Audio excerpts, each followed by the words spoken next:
What if I'd known things? So as a family member, you walk around in a state of fear. Fear because all those dreams and plans you had for your child are going down quick.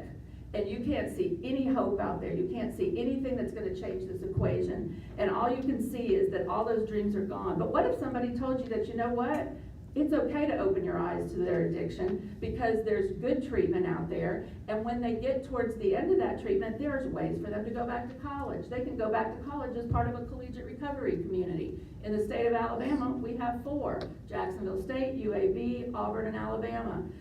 My son went through the program at the University of Alabama and spent 3 years there as part of that. They have a whole magazine dedicated to recovery campus activities. What if I'd have known that? Would that have reduced my anxiety, my fear about addressing getting my head out of the sand or that's where it was? What if I had known what recovery looked like?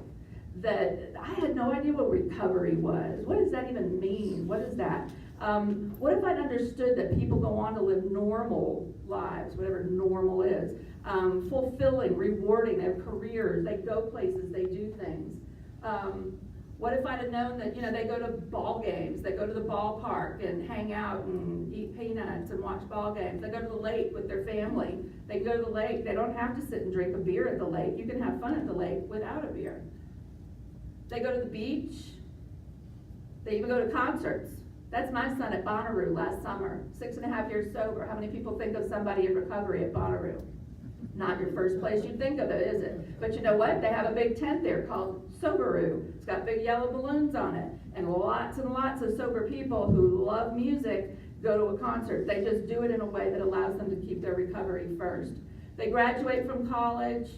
They even go to weddings where people are drinking. And they even do it sometimes in Las Vegas. So there is a full life out there for somebody in recovery.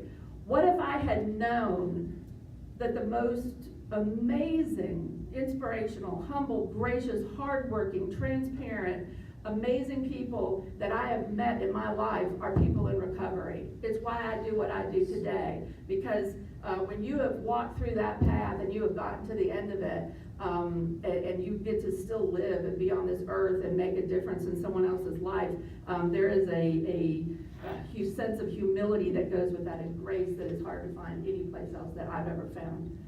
And what if I stopped acting out of fear, out of denial, out of shame, out of embarrassment, out of humiliation, and started acting in a place of compassion and empathy? And my most favorite of all of these is knowledge. What if I educated myself? When I got diagnosed with breast cancer, the first thing I did was run out and buy every book I could possibly find. If you had a child that was diagnosed with some type of a devastating disease, wouldn't you go out and research everything you could know about that so that you could support them the best way that you could? But when you know that they have a problem with addiction, head goes in the sand. We don't want to talk about it. Educating myself would have made a difference. And what if I could take that knowledge and I could figure out a way to help that next person not have to ask that same question of what if I had known? And that's how Not One More Alabama was created. My friends Lori and Shannon, who are right there, are part of our board of directors and have been a huge part of making this happen. Not One More Alabama, just in a nutshell, I won't read this whole thing, but is basically around to support and educate people who have been impacted by addiction just like us. We're trying to go and help them not have to weed through everything and figure it out the way we had to, give them a little leg up on all of that.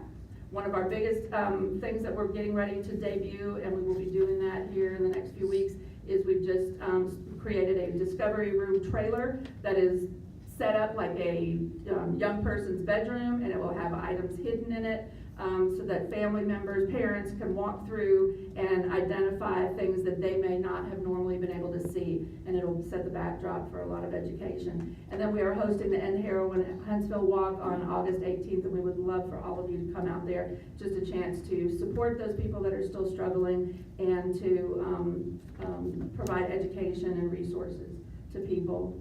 So the last thing I want to say is I always, whenever I'm going to talk about this subject in front of a group of people, I don't always do this, but often I will call my son because he's a great source of knowledge and a great source of inspiration. So I happened to call him last night, and he's up there working, and he had just gotten done working, and he had worked with a group of young people who were working on their own issues with addiction. And he said, Mom, he's like, you know what we talked about tonight? He said, the focus of our night tonight was, you are worthy. You are worthy. Our kids are worthy. They are worthy of us taking the energy to go educate ourselves, to learn what we need to do so that we can properly support them. Their lives are worthy. Drugs take away everything about your life that makes you feel worthy, and it makes you feel like you have no worth to society. But we need to be the ones to remind them that they do, and we do that by educating ourselves and making ourselves giving ourselves the tools that we need to do to support them in what they're doing. So with that, I thank you for letting me be here, and